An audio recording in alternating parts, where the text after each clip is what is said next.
اب یہ کہ بھئی بالکل فکر نہ ہونا نہیں، وہ تو بے حسی ہے، نارمل فکر تو ہوگی، جس بات پہ زیادہ غم آئے اٹھے نفل حاجت پڑھے، اللہ سے کہہ دے، اللہ سے اپنی حاجتیں مانگے، وہ دے گا اور وہ دیتا ہے، تو اللہ سب خیر کر دیں گے انشاءاللہ انشاءاللہ۔ پھر وہی بات ہے، کوئی آپ پہ جادو کر رہا ہے، کوئی آپ کو نظر لگا رہا ہے، کوئی آپ کو قتل کروانا چاہ رہا ہے، بھائی اس سے زیادہ نہیں کر سکتا جتنا اللہ نے لکھ دیا ہے، تو پھر پریشان نہ ہو، ڈرے نہیں۔ واہ، اور قاتلو، جنگ کرو تم سب، کاف تا لام اس کی روٹ ہے، قاتل یقتلو سے یہ ہے، یہ حکمیہ ہے جی، امپیریٹو، تم سب جنگ کرو، فی سبیل اللہ، اللہ کے راستے میں، فی حرف جر ہے، سبیل اللہ کو اس نے جر دے دی، اس معنی میں یہ مرکب جاری ہے، اور سبیل اللہ مرکب اضافی ہے، یہ اللہ کا اور رستے کا تعلق بتاتا ہے نا، اللہ کے راستے میں، وَعَلَمُوا، اور جان لو، عین لام میم سے ہے جی، انا بے شک اللہ، اللہ سمیع خوب سنتا ہے، علیم خوب جانتا ہے، فائل کے وزن پر مبالغہ ہے جی، خوب سنتا ہے خوب جانتا ہے، اللہ کی راہ میں جنگ کرو اور جان لو کہ اللہ خوب سننے والا خوب جاننے والا ہے، یعنی اپنی نیتیں خالص رکھیں جی، نیتیں خالص رکھیں، لہذا قیامت کے دن جہنم جن 3 لوگوں سے بھڑکائی جائے گی، یہ نمائندے ہیں 3 گروہوں کے نا، مراد 3 گروہ ہیں، سخی، عالم، شہید، اور تینوں کا گناہ اصل میں کیا ہوگا؟ دکھاوا، تو شہید کو لایا جائے گا نا، اور اللہ پاک اس سے کہیں گے، نعمتیں دکھائیں گے، پوچھیں گے یہ نعمتیں تجھے ملی؟ وہ کہے گا جی اللہ ملی، اللہ پاک کہیں گے پھر تو نے کیا کیا؟ کہے گا اللہ میں نے آپ کی راہ میں جان دے دی، اللہ کہیں گے تو جھوٹ بول رہا ہے، تو نے جان دی بہادر کہلوانے کے لیے، تجھے کہہ لیا گیا، اب میرے پاس تیرے لیے کوئی اجر نہیں ہے، اور اسے اونڈے منہ جہنم میں گرایا جائے گا، استغفر اللہ، اللہم انی اعوذ بک من ذلک، یہ ان سب سے سخت حدیثوں میں سے جو مجھے بہت ڈراتی ہے، کیونکہ اخلاص تو اللہ دینے والے ہیں نا، اخلاص تو اللہ دینے والے ہیں، تو اللہ ہمیں اخلاص عطا کر دے، اخلاص کے بغیر کام قبول نہیں ہوتا، اخلاص کے بغیر کام قبول نہیں ہوتا، نہ عالم کا، نہ سخی کا، اور نہ ہی بہادر، تو اللہ نے جو کہا میں جانتا ہوں اور سنتا ہوں، اس سے مراد یہ ہے کہ تم کس مقصد کے لیے جا رہے ہو مجھے اچھی طرح پتا ہے، لہٰذا جہاد اللہ کی راہ میں کرنا، کسی اور مقصد کے لیے نہیں۔ ایک صحابی نے کہا اللہ کے نبی صلی اللہ علیہ وسلم، ایک بندہ عزت کے لیے لڑتا ہے، نام کے لیے، ایک بندہ شہرت کے لیے لڑتا ہے، اور ایک بندہ پیسے کے لیے، مال غنیمت کے لیے، ان میں سے مجاہد فی سبیل اللہ کون ہے؟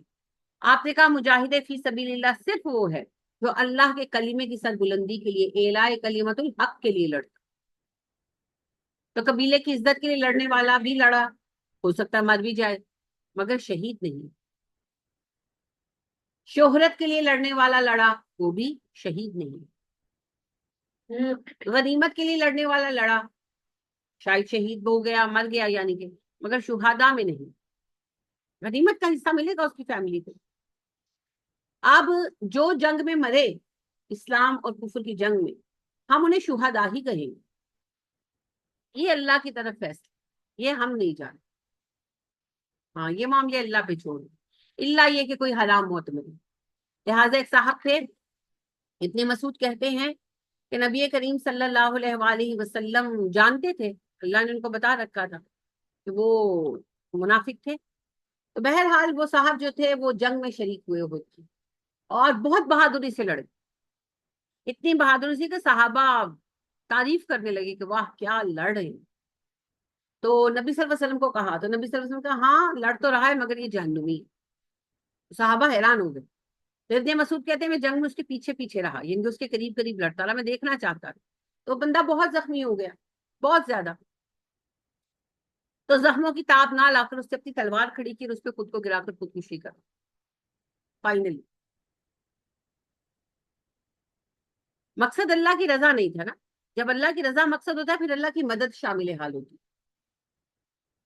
اللہ مدد فرماتے، لہٰذا آپ دیکھیں کہ آپ حیران ہوتے ہیں کس سے جب آپ پڑھتے ہیں، آپ سمجھ بھی نہیں پوری طرح سکتے، کسی کا بازو کاٹنا پڑا، کسی کی ٹانگ، اب یہ ایسے نہیں تھا، نہ اس زمانے میں انستھیزیا تھا کہ بے ہوش کر دیں، نہ اس زمانے میں کوئی پین کلرز تھی، کچھ بھی نہیں تھا، تو ایک بندہ حواس میں ہے، ہوش میں ہے، اور آری کے ساتھ اس کی ہڈی کاٹ رہے ہیں، اف، یہ دیکھنے والا اور سوچنے والا جو ہے نا فیل، وہ درد کی شدت سے خود جب بے ہوش ہوگا اور اپنی اپنی ہمت ہے، کچھ نہیں ہو سکتا. خون روکنے کی کوئی میڈیسن نہیں تھی جی. ٹانکے لگ رہے ہیں، ہوش میں ہیں بےچارے زخمی، اور وہ ٹانکے لگا دے. سن کرنے کا بھی کوئی طریقہ نہیں ہے ہی نہیں، کیا کریں. اچھا، زخموں کو بند کرنے کا طریقہ کیا تھا؟ جلانا. تو لوہا گرم کر کے تو زخموں کو داغ دیتے تھے. اب آپ دیکھیں ایک درد پر دوسرا درد. اور وہی بات ہے، بے ہوش کیسے کریں؟ آپ کیا سر پہ ضرب لگائیں؟ وہ تو نہیں لگا سکتے نا. تو لہٰذا اگلا ہوش میں ہے. جب تک ہوش میں ہے وہ کس درجے کا درد سہ رہا ہے. تو لکڑی کی جیسے ٹہنیاں ہوتی ہے نا خشک، وہ رکھتے تھے یہ طبیب، تو منہ میں رکھ دیتے تھے کہ درد کی شدت سے دانت بھینچے اور وہ دندل پڑ جائے یا دانت ٹوٹ جائیں یا زبان کٹ جائے تو وہ منہ میں رکھتے تھے اور پھر داغتے تھے. اس درد کو آپ دیکھیں، ایک انگلی جل جائے، ایک بھاپ لگ جائے تو کیسا درد ہوتا ہے. اندازہ کریں. وہ اتنے اتنے بڑے کٹس ہوتے تھے، اور یعنی کہ لوہے کے سلاخ جلا کر عام طور پر خنجر رکھے جاتے تھے. ان کو تیز نہیں کیا جاتا تھا، وہ علاج کے لیے رکھے جاتے تھے، کون خنجر ہوتے تھے. ان کو جلا کر جب وہ بالکل ریڈ ہو جاتے تھے تو اس جگہ کو داغتے تھے. ایسی شدید تکلیف تھی. اور اللہ حوصلہ دیتے تھے.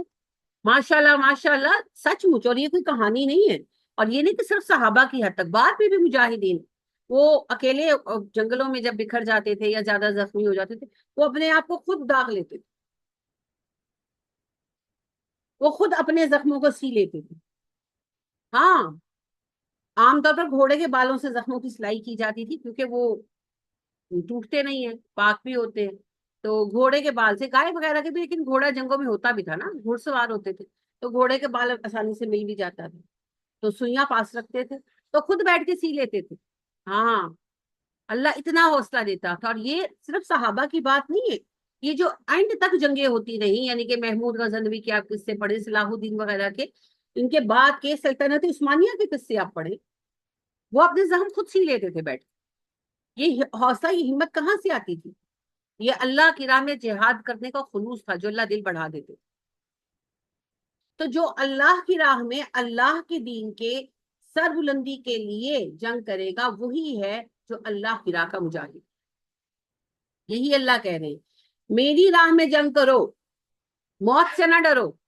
میں چاہوں گا تو مرو گے، میں نہیں چاہوں گا نہیں مرو گے. خالد بن ولید اس کی مثال ہے، رضی اللہ تعالی عنہ. بہت خواہش تھی انہیں شہادت کی، نہیں حاصل ہوئی. لوگ اس کی توجیہ کرتے ہیں کہ ان کا لقب سیف اللہ تھا، اگر وہ مر جاتے جنگ میں تو لوگ کہتے، کافر کہتے اللہ کی تلوار ٹوٹ گئی. یہ تو لوگوں کی باتیں ہیں. اصل بات یہ ہے اللہ نے ان کے نصیب میں غذا لکھی تھی. اللہ کی مرضی ہے بھائی، اللہ نے انہیں ہمارے لیے مثال بنا دی. جس کے نصیب میں غزا ہے، غازی ہونا ہے، وہ غازی ہوگا. جس کے نصیب میں شہید ہونا ہے وہ شہید ہوگا.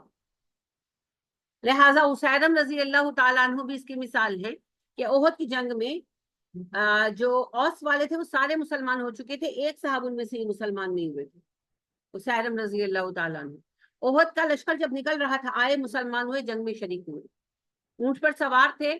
ابھی لشکر جا رہا تھا، پہلا پڑاؤ نہیں ہوا تھا، تو اونٹ کو پتھر سے ٹھوکر لگی، یہ گرے سر کے بل، گردن کی ہڈی ٹوٹی، شہید ہو گئے. نبی صلی اللہ علیہ وسلم نے فرمایا اس بندے پر اللہ کی رحمت کا حال دیکھو، اس کے نصیب میں ایک نماز بھی نہیں ہوئی مگر یہ شہید ہو گئے. اسی لیے میں کہتی ہوں دعاؤں سے نہ تھکا کریں. سارا خاندان مسلمان ہو گیا تھا، خاندان کے پورا قبیلہ مسلمان ہو گیا تھا، ایک اسیرہ مسلمان نہیں ہوئے. تو ان کے گھر والے کتنی دعائیں مانگتے ہوں گے. اللہ نے کیسی خوبصورتی سے قبول فرمائی کہ ان کی موت سے چند گھنٹے پہلے انہیں مسلمان ہونے کی توفیق دے دی. اب جو مسلمان ہوتا ہے اس کا پچھلا رجسٹر تو بند ہو جاتا ہے. تو آخری عمل کیا تھا؟ جہاد میں جانا. تو ایسی شاندار اللہ نے ان پر رحمت فرما دی. تو دعاؤں سے نہ تھکا کریں، دعائیں کرتے رہا کریں. بس دعا سے کچھ حاصل نہیں ہو، دعا کرنے سے کچھ نہ کچھ تو ملے گا انشاءاللہ، سب کچھ ملے گا جی. تو اللہ کی تقدیر ہے، کس کو شہادت ملے گی کس کو نہیں. ایک طرف اسیرم ہے رضی اللہ تعالیٰ عنہ جو فوراً شہید ہو گئے، اور دوسری طرف خالد ہیں، ساری عمر لڑتے رہے، جنگ میں نہیں مارے، ہاں شہید نہیں ہوئے. درجہ بہت ملے گا. نبی صلی اللہ علیہ وسلم نے کہا جو شہادت کا آرزو مند ہو، اگرچہ وہ اپنے بستر پر بھی مرے، وہ شہید. تو خالد تو ساری عمر لڑے ہیں، لہٰذا شہداء میں اللہ ضرور ان کو شامل کریں گے، لیکن اللہ کی تقدیر نہیں تھی نا، نہیں شہید ہوئے۔ تو آخر دنوں میں جب بہت بیمار تھے تو دوست ملنے آئے کچھ، تو ان سے کہنے لگے کہ جو لوگ موت کے خوف سے جنگ میں نہیں جاتے انہیں بلاؤ، انہیں کو مجھے دیکھیں، میرے پورے جسم پر کوئی حصہ نہیں ملے گا جس پر تلوار کے زخم کا یا تیر کے زخم کا نشان نہ ہو، لیکن دیکھو میں عورتوں کی طرح بستر پر مر رہا ہوں کہ مجھے شہادت نہیں ملی۔ تو موت کا خوف بیکار ہے، جو گھروں میں بیٹھے ہیں وہ نہیں مرتے، جوان نہیں مرتے، مرتے ہیں نا، جوان جہان بچے مر جاتے ہیں اور بغیر کسی وجہ کے مر جاتے ہیں، تو پھر کیا وجہ کرے بھائی اللہ؟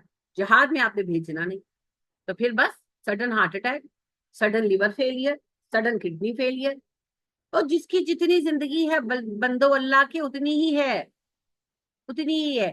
2-3 سال پیچھے ایک اسٹوڈنٹ ہے میری، ان کے کزن فوت ہوئے اور یعنی کہ واقعی یہ عجیب تھا ان کا معاملہ کہ بالکل 20-22 سال کے نوجوان تھے، اور والد سے کہنے لگے کہ مجھے گردے میں درد ہو رہی ہے، تو انہوں نے والدہ نے کچھ یہ نہیں کہ بنا کے پلایا شلایا پانی شانی ان کے جیسے کہ چلو زیادہ پیو تو، لیکن درد بڑھ گیا، تو وہ کہنے لگے مجھ سے بیئر نہیں ہو رہا، تو ان کے کہنے لگے اچھا آپ اٹھو تو میں آپ کو ڈاکٹر کے لے چلتے ہیں، تو اٹھے اور شرٹ پہننے لگے اور گر گئے، تو دیکھا تو وہ بے حس و حرکت تھے، لے کر بھاگے بیچارے، مگر انہوں نے کہا یہ تو فوت ہو چکا ہے، از ڈیڈ بفور دے رائے۔ وہ پھر پتا نہیں چلا موت کی وجہ، کیونکہ پھر وہ پوسٹ مارٹم ہوتا تو پتا چلتا، انہوں نے کرایا نہیں، کڈنی فیل ہوئی ہے جو بھی ہے، کڈنی فیل ہوئی تو دوسری کڈنی بھی تو ہے، پتا نہیں کیا ہوا، اللہ عالم، میں نہیں جانتی، لیکن بات صرف یہ ہے کہ دیکھیں پھر جس سے مرنا ہے اس سے تو گھر میں اماں کی گود میں بیٹھے ہوئے بھی مر جانا ہے، اور جس سے زندہ واپس آنے، سیاچن پر جو گئے واپس آئے نا، اس کی مرضی ہے، اس کی مرضی، تو اتنا نہ ڈرا کریں۔ بہرحال اللہ سبحانہ و تعالیٰ پچھلی آیت میں پہلے یہ بتاتے موت اور زندگی میری ہاتھ میں ہے، آپ کہتے ہیں کہ تم لوگ اللہ سے ڈرو اور اللہ کی راہ میں جہاد کرو، اور اللہ پاک فرماتے ہیں کہ جہاد خلوص کے ساتھ کرو، اور سارے نہ بنا لے کیونکہ جس طرح اس کے حساب سے آپ چیک کر دیں۔ اللہ سنتا اور جانتا ہے، اللہ کو سب پتا ہے، لہٰذا اللہ سبحانہ و تعالیٰ کے اس علم کو یاد رکھیں اور خلوص کے ساتھ کام کریں، ٹھیک ہے؟ تو بس یہ ان آیتوں کا یہی پیغام ہے، شکر، بھروسہ، اخلاص اور جہاد، یہ اللہ ہم سے چاہتے ہیں، تو یہ ہمارا ہونا ہی چاہیے۔ اچھا جی، اب ایک دو باتیں ہیں، ایک دو سوال ہیں یعنی کہ جن پر ہم نے بات کی تھی ان سے متعلقہ ایک دو سوال ہیں۔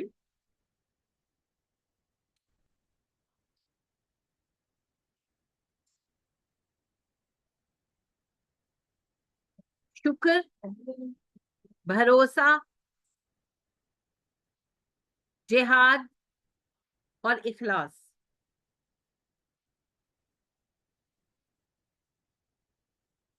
جی ایک تو یہ ہے کہ یہ جو حدیث ہے کہ غزوہ خندق میں نبی کریم صلی اللہ علیہ وآلہ وسلم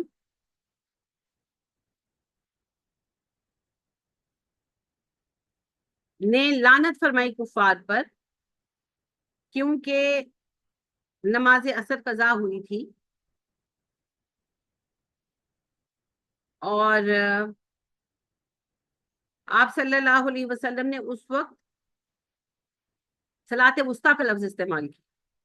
جی یہ حدیث جو ہے علی رضی اللہ تعالیٰ عنہ سے ہے، علی رضی اللہ تعالیٰ عنہ بیان کرتے ہیں کہ غزوہ احزاب کے موقع پر جنگ شروع کی تو مشرکین نے ہمیں نماز عصر پڑھنے سے روک دیا، اس موقع پر نبی کریم صلی اللہ علیہ وسلم نے فرمایا اے اللہ ان کے پیٹ اور قبروں کو آگ سے بھر دے، کیونکہ انہوں نے ہمیں نماز عصر پڑھنے سے روک دیا، ٹھیک ہے، نماز عصر پڑھنے سے روک دیا یہاں تک کہ سورج غروب ہو گیا۔ آپ صلی اللہ علیہ وآلہ وسلم نے صلاۃ العصر کہا، اور علی کہتے ہیں کہ اس سے مراد صلاۃ وسطیٰ تھی، ٹھیک ہے، یہ علی رضی اللہ تعالیٰ عنہ کی رائے ہے۔ میں نے اس دن اچھا اس میں دو باتیں، پہلی بات اس دن یہی حدیث سے بیان کر رہی تھی، مگر انہوں نے جو ہے نا غزوہ احد کہا تھا، تو اس لیے میں نے ان کو کہا کہ جو ہے نا غلط ہے یہ بیان۔ بعد میں پھر انہوں نے مجھے وہ اس سے دکھایا ابن کثیر کی اس سے، تو وہ پھر مجھے ریکال ہوئی کہ ہاں یہ غزوہ خندق پر حدیث ہے۔ اچھا اب یہ ہے کہ بارک اللہ فیک، آپ کی حدیث صحیح تھی۔ دوسرا بس یہی ہے کہ حدیث کو صحیح یاد رکھا کریں، کوشش کیا کریں۔ دوسری بات یہ ہے کہ میں نے پہلے ہی آپ سے یہ عرض کیا ہے، مجھے بعد میں کسی نے سوال ہی بھیجا اس حدیث کو اور ایک اور حدیث کو بھیج کر کہ اس میں تو نماز اثر کہا گیا، نہیں، نبی صلی اللہ علیہ وسلم نے صلاۃ وسطیٰ نہیں کہا نماز اثر کو، یہ صحابہ کی رائے ہے، سب کی رائے ہے اپنی اپنی۔ نبی کریم صلی اللہ علیہ وسلم کے جو الفاظ ہیں نا، وہ آپ صلی اللہ علیہ وسلم نے فرمایا اللہم عملا قبورہم نارا او عمل بدونہم نارا کما حبسون عن صلاۃ العصر و صلاۃ الوسطی، تو انہوں نے ہمیں نماز اثر سے اور صلاۃ وسطیٰ سے روک دیا۔ تو حضرت علی رضی اللہ تعالیٰ عنہ کی رائے یہ تھی کہ صلاۃ وسطیٰ سے مراد صلاۃ اثر ہے، ٹھیک ہے۔ اب اس کے بارے میں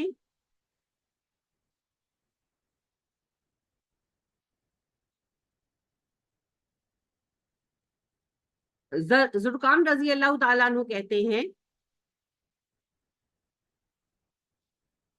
کہ زید بن ثابت رضی اللہ تعالیٰ عنہ کے پاس ہم لوگ اکٹھا تھے، انہوں نے اپنے دو غلاموں کو، قریش نے اپنے دو غلاموں کو زید بن ثابت کے پاس یہ پوچھنے کے لیے بھیجا کہ صلاۃ وسطیٰ سے کیا مراد ہے۔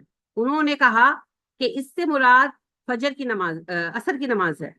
پھر تھوڑی دیر بعد دوبارہ انہیں سے پوچھا گیا زید بن ثابت سے، تو انہوں نے کہا اس سے مراد ظہر کی نماز ہے۔ پھر وہ دونوں اسامہ بن زید کے پاس گئے اور ان سے یہی سوال پوچھا، تو انہوں نے کہا اس سے مراد ظہر کی نماز ہے۔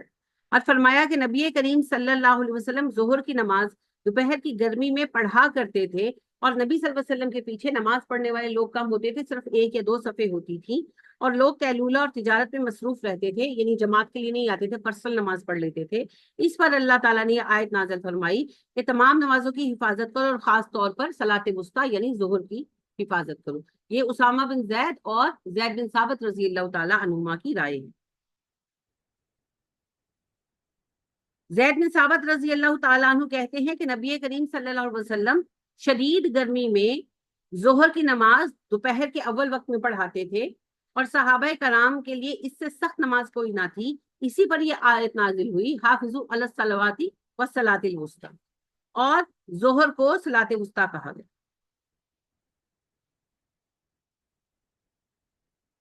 حضرت جابر رضی اللہ تعالیٰ عنہ کہتے ہیں کہ نبی کریم صلی اللہ علیہ وسلم بھی یہی نمازیں پڑھتے تھے جو تم لوگ پڑھتے ہو، البتہ آپ صلی اللہ علیہ وسلم نماز کو وسط یعنی درمیانہ پڑھا کرتے تھے، اور یہی صلاۃ وسطیٰ ہے، یعنی کہ آپ صلی اللہ علیہ وسلم نماز نہ بہت مختصر کرتے تھے نہ بہت طویل کرتے تھے، اس کو درمیانہ رکھتے تھے، تو انہوں نے وسطیٰ سے مراد معتدل نماز لی۔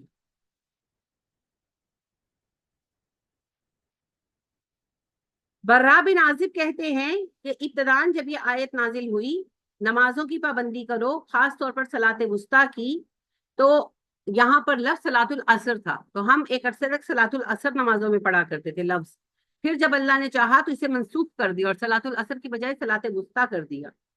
تو ایک صاحب نے کہا آپ کا مطلب ہے کہ صلاۃ وسطیٰ سے مراد عصر کی نماز ہے؟ انہوں نے کہا میں نے تمہیں بتا دیا کہ کیسے نازل ہوا اور کیسے منسوخ ہوا، اب اس کا معنی اللہ ہی بہتر جانتا ہے، یعنی کہ اس میں رائے کی گنجائش ہے۔ اس میں ابن مسعود کی رائے یہ ہے کہ اس سے مراد فجر کی نماز ہے، کہ فجر کی نماز میں نیند کی وجہ سے لوگ جماعت سے غیر حاضر رہتے تھے، تو اللہ نے اس میں فجر کی تاکید۔ تو میں نے پہلے ہی آپ سے عرض کیا کہ یہ رائے کا معاملہ ہے، نبی کریم صلی اللہ علیہ وسلم نے صلاۃ وسطیٰ سے کوئی ایک نماز مراد نہیں دی، ہمیں کچھ نہیں تھا، اور یہ صحابہ سے جب پوچھا گیا تو انہوں نے مختلف رائے دی، تو صلاۃ فجر بھی ہو سکتی ہے، صلاۃ ظہر اور صلاۃ عصر، اور اس پر بڑی عمدہ بات جو ہے ناصر الدین البانی کہتے ہیں کہ ہر نماز صلاۃ وسطیٰ درمیانی نماز ہو سکتی ہے، کیونکہ 2 نمازیں آگے 2 نمازیں پیچھے، تو اس ترتیب سے ہر نماز صلاۃ وسطیٰ ہو سکتی ہے۔ اور جو برا بن عازب نے کہا وہ اس کا دوسرا معنی ہے جو میں نے بھی عرض کیا کہ نبی صلی اللہ علیہ وسلم اوقات کے اعتبار سے 5 ہی نمازیں پڑھتے تھے جو تم بھی پڑھتے ہو، پر آپ صلی اللہ علیہ وسلم معتدل نماز پڑھتے تھے، تو تم بھی معتدل نماز پڑھو، تو یہ معنی بھی حدیث سے ہی۔ تو اس میں کوئی پریشانی کی بات نہیں ہے، یہ کوئی کفر و شرک کا مسئلہ نہیں ہے، جہاں رائے کی اجازت ہوتی ہے وہاں سب رائے رکھ سکتے ہیں، ٹھیک ہے، تو یہ کوئی دقت کی بات نہیں۔ ایک اور سوال ہے جی کہ اس دن ہم نے یہ بات کی کہ بحث سوری جو بیوی ہے شوہر کو بددعائیں نہ دے، تو سوال یہ ہے کہ اگر اتنا شوہر ستاتا ہے کہ دل سے بد دعا نکلتی ہے، دیکھیے اگر واقعی اتنا ظالم ہے تو چھوڑ دے، اللہ اور رستے پیدا کرے، باقی دل پر قید نہیں ہے، ہاں دل بس میں نہیں ہوتا، دل کے خیالات سے اللہ نے درگزر کیا جب تک ہم انہیں الفاظ کا روپ نہ دیں۔ ہاں یہ ہے کہ کڑ کر بیٹھ کر سوچتے رہنا تو پھر تو دل ایک ہی طرح کا سوچے گا نا، تو دل کو مریض نہ بنائے، دل تو اللہ کا گھر ہے۔ دل کی اس تکلیف کو، ابھی یہی تو میں بات کر رہی تھی کہ غم میں مبتلا نہ ہو، غم میں مبتلا نہ ہو، اگر کوئی چیز بہت غم میں مبتلا کرتی ہے بہتر ہے اسے چھوڑ دو، اور اگر مجبور ہے، اچھا ایک بہن نے یہ بھی سوال بھیجا کہ اگر کوئی بالکل ہی مجبور ہے، کچھ بھی نہیں کر سکتی، نہ چھوڑ سکتی ہے اور نہ رہ سکتی ہے، کیا کرے؟ پھر وہ آپ کی تقدیر ہے نا، پھر وہ تقدیر ہے۔ تو نبی صلی اللہ علیہ وسلم نے بتایا نا حدیث جبریل میں کہ ایمان کیا ہے؟ ایمان لانا اللہ پر، رسولوں پر، کتابوں پر، فرشتوں پر، آخرت پر، اور اچھی بری تقدیر پر۔ تو پھر اگر اللہ نے لکھ دیا ہے، اب آسیہ رضی اللہ تعالیٰ عنہ کو فرعون جیسے شوہر نے لکھ دیا تھا، لکھ دیا تھا نا، تو حضرت آسیہ نے تو ہمت نہیں ہاری۔ تو میں مانتی ہوں کچھ خواتین ضرور ایسی ہیں جو واقعی مجبور ہیں، بے بس سے نہیں کچھ کر سکتی، کہاں جائیں، نہ ان کا میکا ہے نہ ان کے پاس کوئی اور راستہ ہے، پھر کیا کریں؟ بے شک مجبور ہے، مگر پھر صبر کریں، پھر صبر کریں، کیونکہ پھر یہ اللہ کی تقدیر ہے نا، اللہ نے لکھ دیا ہے۔ اب جب اللہ نے لکھ دیا ہے تو کہاں جائیں گے؟ لہٰذا اس میں پھر صبر سے کام لو، سمجھ گئے؟ اور کوشش وہی کریں کہ اپنے آپ کو بچائیں، اپنے آپ کو بچانے کے لیے دوسرے کی خیر خواہی ضروری ہے۔ اگر چھوڑ نہیں سکتے، اگر وہیں پر رہنا مجبوری ہے، تو پھر اس کے لیے بھی دعائیں خیر کریں، اور اپنے لیے اطمینان قلب مانگیں، کیونکہ بے صبری پھر گناہ کی طرف لے جائے گی، کچھ نہ کچھ تو کریں گے نا پھر۔ تو اگر کسی کے لیے لکھ دیا گیا ہے تو پھر اسے کاٹنا ہی، چاہے یوسف علیہ السلام کی طرح کاٹ لے اور چاہے بلم باور کی طرح کاٹ لے، کاٹنا تو ہے، تو پھر یوسف علیہ السلام کی طرح کہہ دیا نا یہ بھی، ہاں، تو پھر صبر کریں۔ ایک سوال یہ ہے کہ بلا وضو سجدہ کرنے سے نکاح ٹوٹتا ہے؟ ہاں جی بتائیں۔ فقہ حنفی میں ٹوٹتا ہے جی، فقہ حنفی میں ٹوٹتا ہے، ان کا فتویٰ ہے اس پر، اللہ کی توہین کی لہٰذا وہ کافر ہو گیا تو ٹوٹتا ہے، لیکن حدیث، قرآن و حدیث سے نہیں ٹوٹتا۔ ہاں، نبی اکرم صلی اللہ علیہ وسلم تو سجدہ کر لیتے تھے، سجدہ تلاوت بھی، اگر آپ پڑھ رہے ہوتے تھے نا تو آپ بے وضو بھی کر لیتے تھے، اور صحابہ سے بھی ثابت، لہٰذا قرآن و حدیث کے مطابق تو نہیں ٹوٹتا، کیونکہ حنفی کے تحت ٹوٹتا۔ اب اگر آپ کٹر حنفی ہیں تو پھر ایش کریں، پھر میں کچھ نہیں کر سکتی۔